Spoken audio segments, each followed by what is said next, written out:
Tapi sekarang, di usia kita yang mungkin rata-rata sudah di atas 20-an, mengapa semua itu seolah hilang? Mengapa kebahagiaan murni dan kesenangan yang tidak dibuat-buat atau dipaksakan seolah sangat langka untuk kita temukan?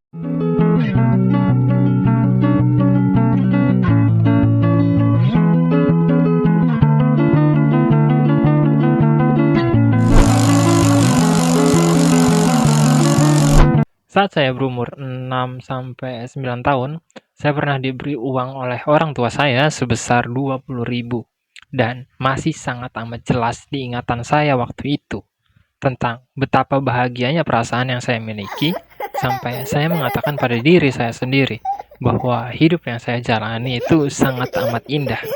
Dan 15 tahun kemudian, tepatnya pada tahun 2019, saya harus diperiksa oleh psikiater. Fenomena tersebut menegaskan bahwa ada jarak akan hilangnya sesuatu dalam diri kita, yakni nilai dari kebahagiaan yang seolah terasa sangat amat sempurna pada kala itu, hingga kita mampu menilai kehidupan sebagai sebuah hal yang cukup indah. Pada saat kita kecil, kita dapat dengan mudah tertawa hanya dengan bermain kelereng atau berlari bersama teman-teman yang kita miliki. Sekarang, seolah semua kapasitas untuk merasakan kesenangan tersebut telah pudar dan sangat amat jarang dapat kita rasakan kembali.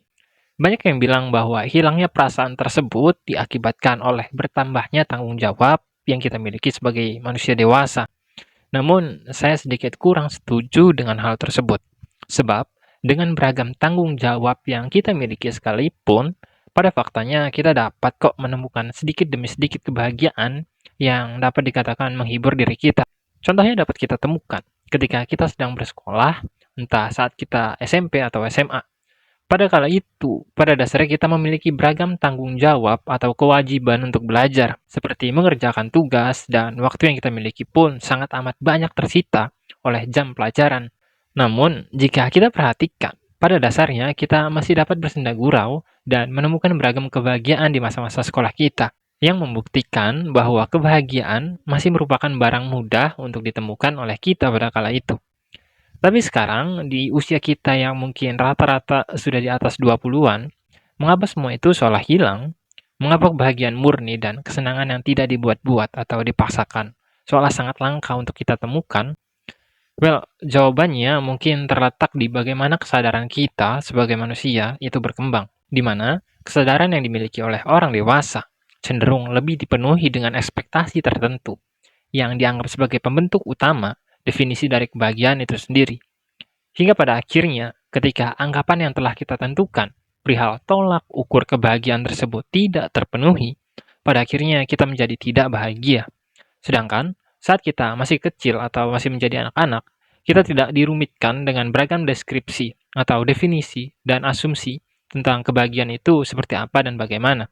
Saya nggak tahu hal tersebut masih berlaku atau tidak untuk anak-anak zaman sekarang.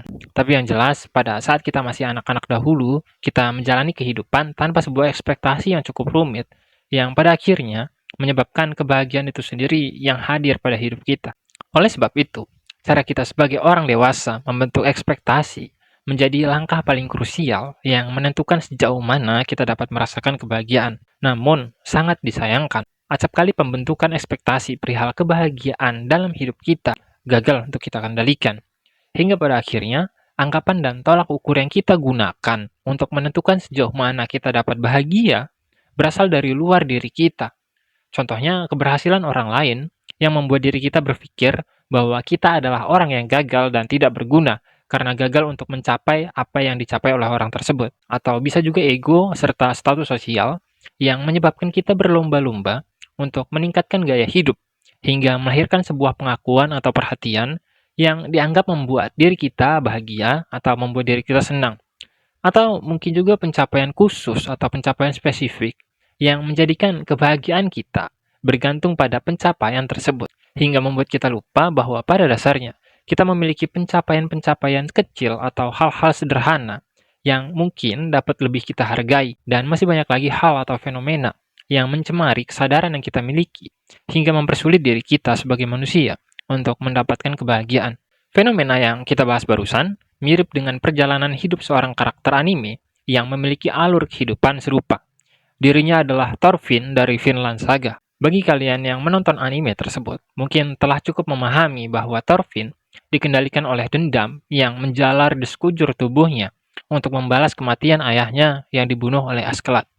Hal tersebut mirip dengan ekspektasi dan definisi yang kita miliki perihal kebahagiaan, di mana Thorfinn beranggapan bahwa dirinya baru akan hidup dengan damai ketika berhasil membunuh Askeladd, dan kita beranggapan bahwa kita baru akan bahagia ketika tolak ukur kebahagiaan yang kita tanamkan telah tercapai. Keduanya, baik Thorfinn maupun kita sebagai manusia dewasa, merepresentasikan atau menggambarkan hal yang sama, yakni idealisme buta yang gagal kita kontrol dalam hidup.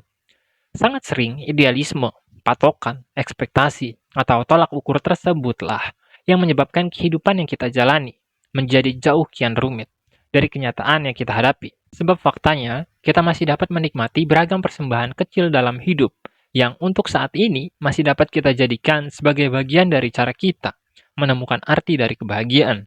Waktu yang kita miliki sebagai manusia ini sangatlah singkat dan terbatas.